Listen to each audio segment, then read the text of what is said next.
인생의 5가지 골리앗, 오늘 첫 번째로 돈이라는 골리앗에 대해서 말씀을 증거하도록 하겠습니다. 고인이 되신 안병욱 교수는 현대인을 지배하는 4가지 귀신이 있다고 했습니다. M으로 시작하는 단어이기 때문에 4M 귀신이라고 했습니다. 첫 번째는 머신입니다. 기계지요. 컴퓨터를 비롯한 과학 문명과 기계. 두 번째는 매스, 대형입니다. 대형 병원, 대형차, 대형마트, 대형 교회입니다. 세 번째, 마샬, 강력한 힘입니다. 네 번째가 머니, 돈입니다. 돈 귀신이 현대인의 모든 것을 지배한다는 것이지요. 돈 귀신에 사로잡히면 부모 자식 간의 도리도 없습니다. 형제의 우애도 사라집니다. 인간관계도, 순수하고 정직했던 성품도 파괴되는 것입니다. 그래서 성경에서 예수님의 가르침에 대한 주제를 나누어 보니까 믿음과 구원에 관한 설교보다 돈, 재물에 관한 말씀을 10배 이상 강조하신 것을 보게 됩니다. 왜 그렇습니까? 한 사람이 물질과 어떤 관계를 맺고 있느냐 하는 것은 단순한 문제가 아니라 영적인 문제이기 때문인 줄 믿습니다. 돈이 주는 유익이 참 많습니다. 무엇입니까? 돈은 용기와 자신감을 줍니다. 그래서 누군가에게 돈을 주면요, 격려가 돼요. 그리고 자기를 인정해 준다는 마음의 확신을 갖게 됩니다. 돈은 또 지배하고 다스리는 힘이 있습니다. 그래서 선거 때마다 돈이 오가는 것은 받으면 찍기 때문에 그렇습니다. 힘이 있어요. 돈은 자유롭게 하는 힘이 있습니다. 돈으로 좋은 일을 많이 할 수 있습니다. 그런데 돈에 대한 가치관을 확립하지 못한다면 사람이 돈의 노예가 되고 해악의 도구로 바뀐다는 것을 기억해야 합니다. 그래서 돈 때문에 교도소에 가는 일이 가장 많다고 했습니다. 따라서 돈보다 중요한 것은 돈을 소유한 사람의 가치관이 무엇이냐 하는 것입니다. 유대인의 격언이 있습니다. 재물을 다스리라. 너에게 유익한 충복이 되리라. 그렇지 못하면 재물은 너에게 폭군이 되어 너를 지배하게 될 것이다. 그렇습니다. 돈은 골리앗처럼 폭군이 되어서 불행의 단초로 둔갑할 수 있다는 것입니다. 자, 그렇다면 어느 때 돈이 인생의 골리앗이 되는 것일까요? 첫 번째는요, 돈이 삶의 수단이 아니라 목적이 될 때입니다. 오늘 17절 말씀을 보시기 바랍니다. 정함이 없는 재물에 소망을 두지 말라. 정함이 없다라고 하는 것은 덧없다는 겁니다. 안전하지 않다는 것입니다. 즉, 덧없는 재물, 안전하지 않은 재물에 소망을 두지 말라는 것입니다. 돈은 돌고 돈다고 하는 말처럼 유동적이라는 것이지요. 움직인다는 것이지요.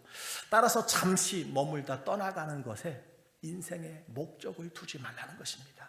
낙심할 수밖에 없다는 것이지요.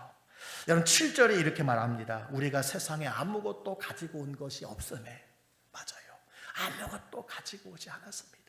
또한 아무것도 가지고 가지 못하리니 공술의 공수고 인생임을 성경이 밝히 가르쳐주고 있습니다. 그래서 수위에는 주머니가 없다는 말이 있습니다. 아무것도 가지고 갈 수 없습니다. 그럼에도 불구하고 사람들은 돈을 수단이 아닌 목적으로 삼기 때문에 돈이 인생의 골리앗이 되어서 우리를 위협하고 있다라는 것입니다. 자신의 소유를 다 팔아서 골드바로 바꾼 한 남자 이야기입니다. 그는 죽기 전에 골드바를 2개의 여행 가방에 넣어 자신과 함께 묻어달라는 유언을 남겼습니다. 그가 죽었습니다. 그가 천국문에 이르렀을 때 베드로가 그를 맞으러 나왔습니다. 천국까지 무거운 가방 2개를 들고 온 남자를 이상하게 여긴 베드로가 물었습니다. 그 가방에 무엇이 들었소? 남자는 의기양양하게 가방을 열어 보였습니다. 가방을 들여다본 베드로는 당황하면서 이렇게 말했습니다. 아니, 보도블록을 왜 이렇게 많이 가지고 왔습니까? 돈은 이 세상에서 잠시 편리함의 수단이지 영원한 소망이 될 수 없다는 것입니다. 그래서 돈을 목적으로 여기는 사람은 돈의 종이 되는 것입니다. 돈을 하나님처럼 여기는 것, 돈이 하나님 자리에 앉아 있는 것을 맘모니즘이라고 합니다.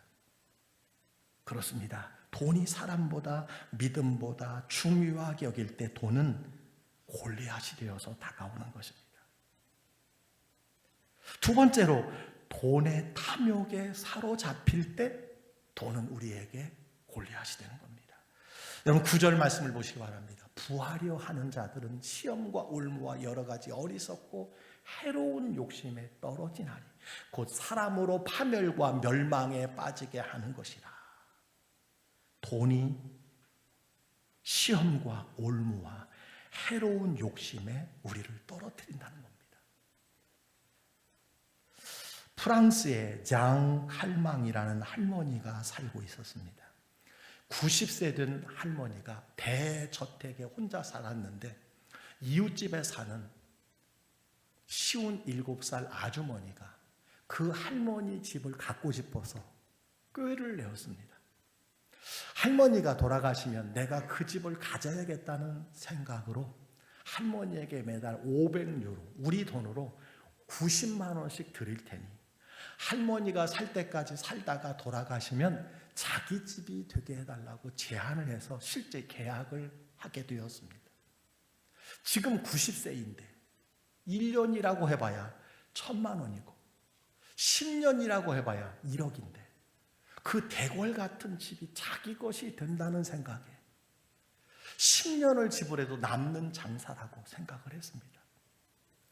그런데 이 할머니가 10년이 지나 100살이 되었는데 안 죽는 겁니다.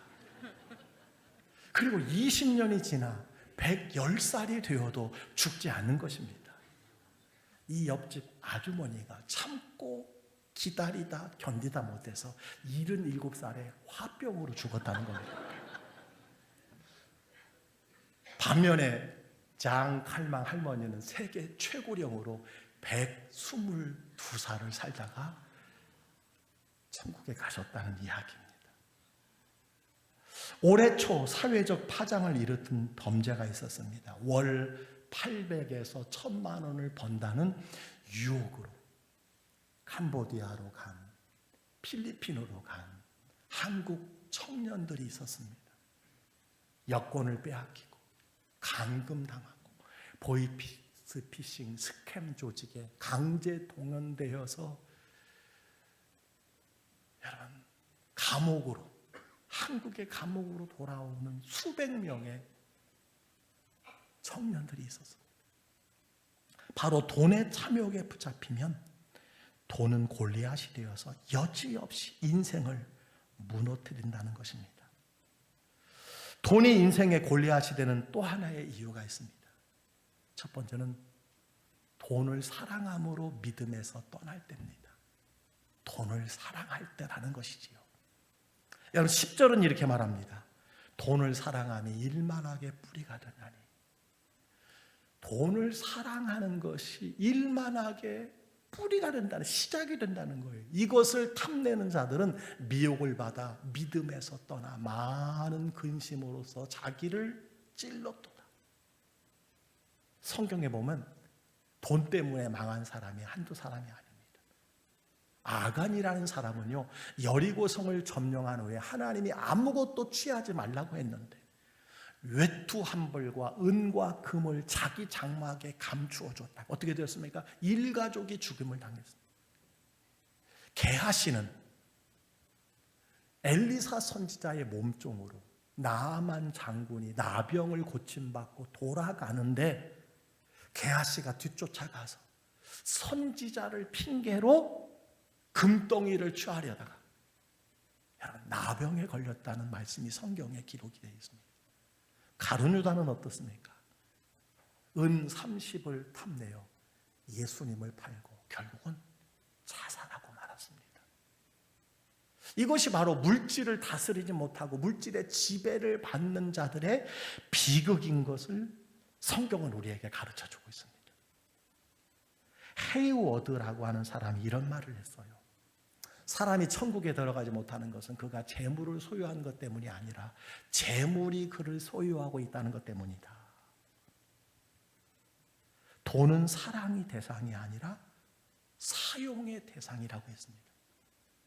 그래서 하나님은 믿음의 대상이고 사람은 사랑의 대상이고 돈은 사용의 대상입니다. 여러분, 예수님의 말씀을 기억하십니까? 마태복음 19장 14절, 24절에 이렇게 말씀해 주셨습니다. 낙타가 바늘귀로 들어가는 것이 부자가 하나님의 나라에 들어가는 것보다 쉬우니라. 무슨 말씀입니까?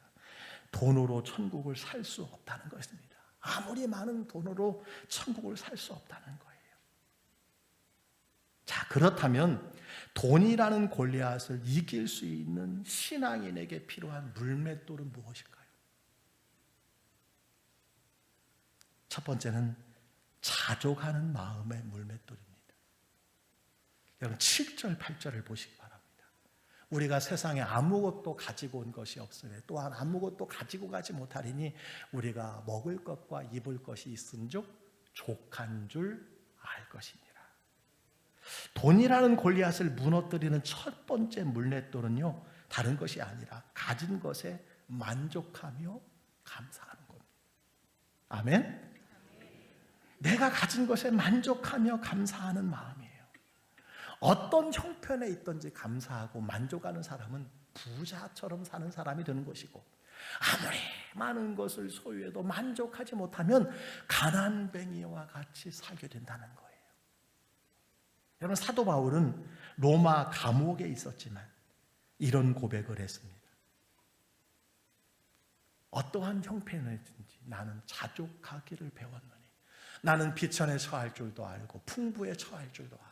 모든 일 곧 배부름과 배고픔과 풍부와 궁핍에도 처할 줄 아는 일체의 비결을 배웠노라.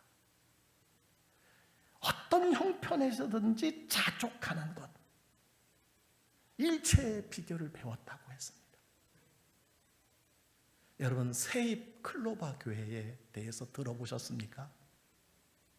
이 교회의 설립 목적은 도박 중독자와 그 가족들의 치료와 회복을 위해서 세워진 교회입니다. 여러분, 네잎 클로바의 꽃말이 무엇인지 아십니까? 행운입니다. 세잎 클로바의 꽃말은요, 행복이지요. 세잎 클로바는 주변에서 쉽게 발견할 수 있지만 네잎 클로바는 그 수가 적을 뿐만 아니라 발견하기가 어렵습니다. 그런데 사람들은 행운을 준다는 네잎 클로바를 찾기 위해서 행복이라는 세잎 클로바를 짓밟고 살아갈 때가 많다는 거예요. 특별히 도박에 빠진 사람들은 네잎 클로바, 한 번의 행운을 부여잡기 위해서 본인과 가족까지도 불행에 빠뜨리게 하는 사람들이 아닐까 생각해 봅니다. 현재 우리나라에 200만 명 정도가 도박 중독자라는 거예요. 놀라운 숫자 아닙니까? 여기 예배하는 분들 중에서도 적지 않아 있다는 거예요. 온라인 도박, 게임, 경마, 경륜.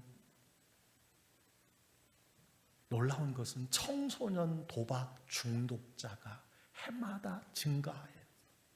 그 상담을 받는 청소년이 놀랍도록 많아지고 가고 있다는 거예요. 안타까운 것은 이들이 그토록 찾고 매달리는 행운에서 한 입만 떼어내면 자족에서 오는 행복을 손쉽게 찾을 수 있다는 것이지요. 그래서 이 말을 꼭 기억해야 합니다. 행복은 가까이 있고 찾기 쉬운 곳에 있고 누구나 소유할 수 있을 만큼 많다는 거예요. 이것이 세입 클로바입니다. 사랑하는 성도 여러분, 자족하는 마음의 물맷돌로 돈이라는 골리앗을 이길 수 있기를 주의 이름으로 축원합니다. 세 번째 물맷돌이 있습니다. 겸손한 마음의 물맷돌입니다. 17절은 이렇게 말합니다. 내가 이 세대에서 부한 자들을 명하여 마음을 높이지 말고. 마음을 높인다는 것은 교만하다는 겁니다. 거만하다는 뜻입니다. 돈이 많다는 이유로 자신을 높이고 남을 우습게 여기는 것만큼 안타까운 인생이 없습니다. 성경에는 재물이 많은 사람에 대한 교훈이 많이 나옵니다. 특별히 신명기 8장 12절로 14절은 이렇게 말합니다. 내가 먹어서 배부르고 아름다운 집을 짓고 거주하게 되며 내 소와 양이 번성하며 내 은금이 증식되며 내 소유가 다 풍부하게 될 때에 내 마음이 교만해진다는 거예요. 내 하나님 여호와를 잊어버릴까 염려하노라. 돈 때문에 하나님을 잊어버린다는 거예요. 교만해져서 하나님을 잊어버린다는 거예요. 그리고 이어서 당부의 말씀이 나옵니다. 다 같이 한번 읽어보겠습니다. 내가 마음에 이르기를 내 능력과 내 손의 힘으로 내가 이 재물을 얻었다 말할 것이라. 내 하나님 여호와를 기억하라. 그가 내게 재물 얻을 능력을 주셨습니다. 예, 이 말씀을 기억해야 돼요. 이 말씀을 제가 공동번역 성경으로 똑같은 말씀을 옮겨보았습니다. 이렇게 되어 있어요. 이 재산은 내 손으로 뼈골이 빠지게 일해서 모은 것이다. 이런 엉뚱한 생각이 들거든 하나님께서 오늘 이처럼 재산을 모으도록 너희에게 힘을 주셨다는 것을 생각하라. 겸손하라는 거예요. 교만하지 말라는 거예요. 언젠가 말씀드렸습니다.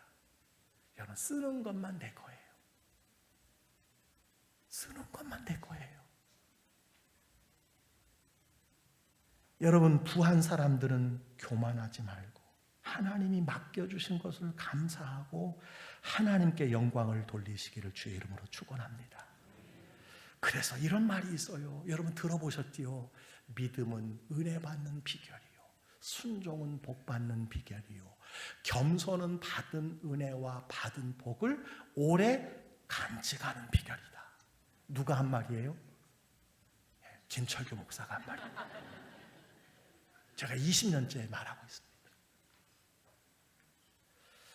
남보다 더 많이 소유했을지라도 처음 마음, 겸손한 마음으로 살아갈 때 돈이라는 골리앗을 이기는 물맷돌이 되는 줄 믿으시기를 바랍니다. 세 번째 물맷돌이 있습니다. 하나님을 향한 믿음과 소망의 물맷돌이. 여러분, 돈을 항상 믿을 수 있을까요? 없습니다. 돈은 이 사람 저 사람의 주머니를 옮겨 다니면서 사람들을 울고 웃게 만듭니다. 그래서 돈이 나쁘지 사람이 나쁘다는 말이 있습니다. 사람이 나쁜 것이 아니라 돈이 나쁘다는 것이죠. 솔로몬의 잠언은 이렇게 말합니다. 내가 어찌 허무한 것에 주목하겠느냐. 정령이 재물은 스스로 날개를 내어 하늘을 나는 독수리처럼 날아가리라. 돈은 인정사정이 없다는 거예요. 어느 순간 날개 달린 것처럼 날아가 버린다는 거예요. 독수리처럼 날아가 버려요. 돈을 믿었던 사람은 돈이 사라질 때 허무와 절망에 빠지게 된다는 것입니다. 맞습니다. 돈만 믿음과 소망의 대상이 아닙니다. 사람도 그렇습니다. 언젠가 소멸하기 때문에 그래요. 제가 좋아하는 시편 146편 3절 5절을 보시기 바랍니다. 주인들을 의지하지 말며 도울 힘이 없는 인생도 의지하지 말지니 그의 호흡이 끊어지면 흙으로 돌아가서 그날에 그의 생각이 소멸하리로다.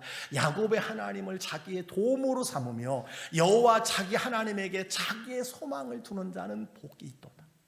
누가 복이 있어요? 하나님께 소망을 두는 자가 복이 있다는 사실을 믿으시기를 바랍니다. 그렇습니다. 서운한 말씀일지 모르겠지만 6, 70년 뒤 여기 앉아서 예배 드릴 수 있는 분은 한 번도 없을 것입니다. 이것이 진리예요. 다 흙으로 돌아가기 때문입니다. 제가 일부 예배 때 이 말씀을 드리고 인사를 하는데 중학교 1학년 아이가 예배를 드리고 가더라고요. 그래서 제가 그랬어요. 너는 앞으로 100년은 괜찮아. 제가 그렇게 말해줬습니다. 그러나 우리는 다 흙으로 돌아가는 이것이 진리예요. 이 자리에 남아 계실 분 한 분도 안 계세요. 여러분의 이름으로 남아있는 재산은 하나도 없습니다. 다 줄이 그어진 거예요. 다 줄이. 그렇다면 우리가 어디에 소망을 두고 살아야 합니까? 오늘 17절 말씀처럼 오직 모든 것을 후히 주사 누리게 하시는 하나님께 소망을 둬야 될 줄 믿습니다. 우리의 생명, 건강, 재물을 허락해 주신 분이 하나님이기 때문에 그렇습니다. 그래서 시편에서 다윗 왕은 이렇게 고백을 합니다. 시편 39편 6절 7절에 진실로 각 사람은 그림자같이 다니고 헛된 일로 소란하며 재물을 쌓으나 누가 거둘는지 알지 못하나이다. 주여 이제 내가 무엇을 바라리요? 나의 소망은 주께 있나이다. 이것이 우리의 진정한 고백인 거예요. 나의 소망은 주께 있나이다. 이것이 저와 여러분의 평생의 고백이 되기를 주의 이름으로 축원합니다. 돈이 필요 없다는 것이 아니에요. 재물이 필요 없다는 것이 아닙니다. 돈이 많아져도 나의 소망은 하나님입니다 라고 고백하며 살아갈 때 그것을 허락하신 하나님께서 모든 것을 누리게 하신다는 거예요. 할렐루야. 돈이라는 골리앗을 물리치는 네 번째 물맷돌이 있습니다. 선교와 전도, 구제의 물맷돌입니다. 오늘 18절 19절은 이렇게 말합니다. 선을 행하고 선한 사업을 많이 하고 나누어 주기를 좋아하며 너그러운 자가 되게 하라. 이것이 장래의 자기를 위하여 좋은 터를 쌓아 참된 생명을 취하는 것이니라. 아멘입니까? 우리 육체에는 여러 가지 세포가 있는데 그 중에는 암세포도 있습니다. 그런데 다른 세포들은 주위 세포들과 교류하고 소통하며 증식하는데 암세포는 주위 세포와 교류하지 않는다는 거예요. 오직 자기 세포만 증식하며 암을 발생한다는 겁니다. 그래서 나누지 않고 욕심만 채우려고 하면 갖가지 인생의 병을 앓게 된다는 거예요. 여러분 이스라엘 성지에 가보면 어족이 풍부하고 아름다운 갈릴리 호수가 있는 반면에 그 밑에 생명이 살 수 없는 사해가 있습니다. 차이점이 무엇이라고 그랬습니까? 갈릴리 호수는 헬몬산으로부터 내려오는 물을 받아서 아래로 내려보내지만 사해는 갈릴리 호수로부터 받은 물을 흘려보내지 않습니다. 그래서 죽은 바다라고 하는 것입니다. 여러분 누가복음 12장 21절에 이런 말씀이 있습니다. 자기를 위하여 재물을 쌓아두고 하나님께 대하여 부요하지 못한 자가 이와 같으니라. 이와 같다는 것은 무엇일까요? 어리석은 자라는 거예요. 자기를 위해서는 재물을 쌓아놓습니다. 하나님에 대해서 부요하지 못한 사람, 가난한 사람, 드리지 못하는 사람은요 어리석은 자 중에 어리석은 자라고 말씀하고 있습니다. 유명한 요한 웨슬레 목사님이 농촌 마을에서 설교를 하게 되었습니다. 믿음이 없는 부자가 유명한 목사님이 오신다는 소식을 듣고 제일 앞자리에 앉게 되었습니다. 목사님이 그날따라 재물에 대한 설교를 하셨답니다. 여러분 첫 번째는 이것입니다. 할 수 있는 데까지 벌어라. 그랬더니 이 부자가 감동을 받아서 아멘 하고 외쳤는데 두 번째 메시지로 나갔습니다. 할 수 있는 한 모든 것을 저축하라. 그랬더니 아멘, 아멘 크게 했습니다. 세 번째 메시지로 넘어갑니다. 할 수 있는 대로 나누어 주라. 그랬더니 이 부자가 아멘 대신에 아휴 잘 나가다가 왜 그러면서 일어나 나갔다는 것입니다. 하나님이 여러분에게 재물을 맡기신 이유가 무엇일까요? 여러분 얼마나 감사합니까? 얼마나 감사해요. 재물의 청지기로서 선한 사업에 사용하라고 맡긴 거예요. 사용하라고. 쓰는 것만 내 겁니다. 내가 드리는 것만 하나님이 받으시는 것입니다. 여러분 선한 사업 중에 가장 소중한 사업이 무엇일까요? 교회의 전도와 선교. 불신영혼 구원입니다. 믿으십니까? 맞습니다. 그래서 옛날 청교도의 신앙인들은 어떤 것들을 필요 이상으로 소유하게 될 때 늘 이렇게 고백했다고 합니다. 필요 이상으로 주어진 것은 두 가지의 책임을 갖게 한다. 하나는 감사해야 할 책임이고 또 하나는 나누어야 할 책임이다. 그래서 이들은 140년 전 조선 땅에 선교사를 보내고 교회를 세우고 가정의 학교를 세우고 병원을 세웠던 것입니다. 나누어야 하기 때문이었습니다. 우리 광주교회가 111주년을 맞았습니다. 짧지 않은 교회 역사입니다. 여러분께서 지난 2년간 꿈이 자라는 땅, 꿈땅을 위해서 헌금해 주셨는데 무려 10억을 헌금해 주셨습니다. 다 채워졌습니다. 딱 채워졌어요. 지금도 꿈땅의 이름으로 여러분이 하나님께 기도한 것을 드리는 분들이 지금도 계십니다마는 하나님께서 기도대로 우리의 비전대로 주신 줄 믿습니다. 이제는 미래 세대를 위한 드림센터가 필요합니다. 300여 분이 매월 10,000원, 20,000원, 30,000원, 50,000원 드림센터 헌금에 참여하고 있습니다. 이것을 계속 교회가 모으고 있습니다. 모으고 있습니다. 때가 될 때 하나님께서 일하게 하실 줄 믿습니다. 여러분 이런 헌신이 가능한 이유가 무엇일까요? 하나님의 약속을 믿기 때문입니다. 여러분 저는 13년 가까이 목회하면서 교회적으로 제가 소원하고 여러분에게 비전을 캐스팅한 모든 것은 하나님이 다 이루어 주셨어요. 아멘입니까? 다 이루어 주셨어요. 여러분이 헌신해 주셨기 때문입니다. 제가 가끔 그 꿈땅을 드린 분들의 명단을 보면서 제가 기도할 때가 있어요. 지금도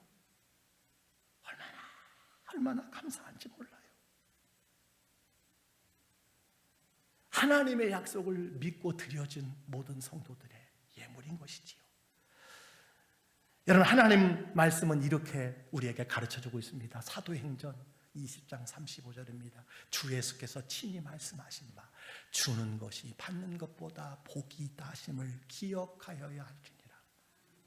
누가복음 6장 38절은 말합니다. 주라 그리하면 너희에게 줄 것이니 곧 후히 되어 누르고 흔들어 넘치도록 하여 너희에게 안겨서 주리라.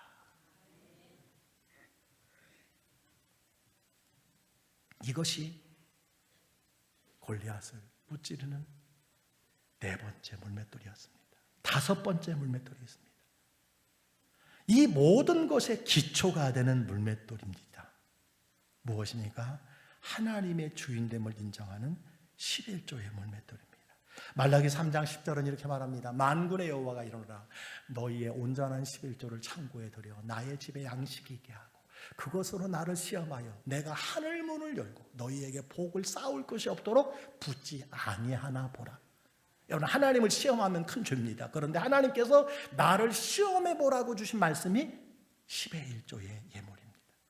11조는 하나님이 내게 맡기신 물질의 대표성입니다. 11조는 구원의 법칙이 아니라 축복의 법칙입니다. 11조를 드린다는 것은 돈이라는, 재물이라는 골리앗을 이기는 강력한 물맷돌인 것입니다. 이번 주 주보를 제가 살펴보았습니다. 얼마나 감사한지 몰라요. 11조를 드리는 성도들의 숫자가 매년 증가하고 있다는 것입니다. 이번 주만 170여 분이 드렸어요. 얼마나 감사한지요. 여러분, 그 밑에 감사헌금, 선교헌금, 꿈땅 예물, 드림센터 헌금, 모든 것이 하나님의 은혜인 줄 믿습니다. 말씀을 마칩니다. 돈이라는 골리앗을 이기는 5가지 물맷돌, 다시 한번 기억하시기 바랍니다. 자족하는 마음의 물맷돌, 겸손한 마음의 물맷돌, 믿음과 소망의 물맷돌, 선교와 전도, 구제의 물맷돌, 11조라는 물맷돌입니다. 이 5가지 물맷돌을 소유한 사람은 돈이 결코 인생의 골리앗이 되지 못할 것입니다. 묻습니다. 여러분이 가진 물맷돌은 무엇입니까? 준비해야 할 물맷돌은 무엇입니까?